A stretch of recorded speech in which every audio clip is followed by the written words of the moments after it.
කියන්නේ දික්තල කාලගෝල පුරාවෘත්තය ගැන. දික්තල කියන්නේ ප්ලේට් තල වගේ එකක්ද සර්? නැහැ පුතා.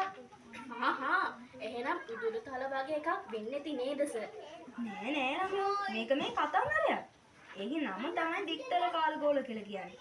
දැන් එතකොට කාලගෝල නේද දිත්තලේ අරගෙන ගිහිල්ලා තියෙන්නේ. ආරක්ෂාවට වෙන්නේ නැති ඉනේ ගහගෙන යන්නේ නැත්තේ.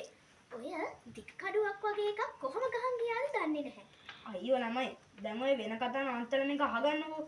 ඉස්සර හිටියා කාලගෝල කියලා කෙනෙක්. හරි බොරලස් ගමුව පාලම ගාවනේ ඉන්නේ. මොකක්?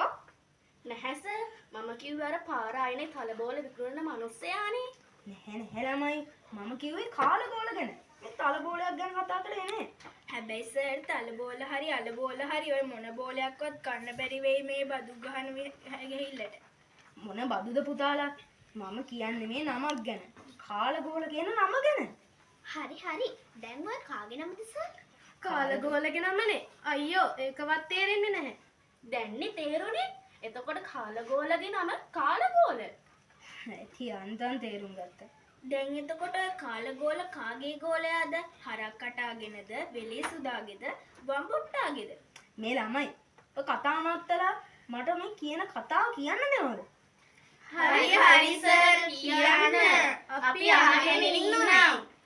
ඉතින් ළමයි මේ කාලගෝල අවුරුදු 7ක් තිස්සේ දික්තලාගේ ගෙදර වැඩ කරනවා. ඒ වෙනුවට දික්තලාව කාලගෝලට බැඳලා දෙනවා. ඒ කියන්නේ සර් අවුරුදු 7ක් තිස්සේ පඩිවත් අර්ථ සාධකවත් ගෙවලා නැහැ නේද? මේක කෙලින්ම ලේබර් ඩිපාර්ට්මන්ට් ගන්න ඕන කේස් එකක් නේ. සර් අපේ තාත්තා ලෝයර් කෙනෙක්.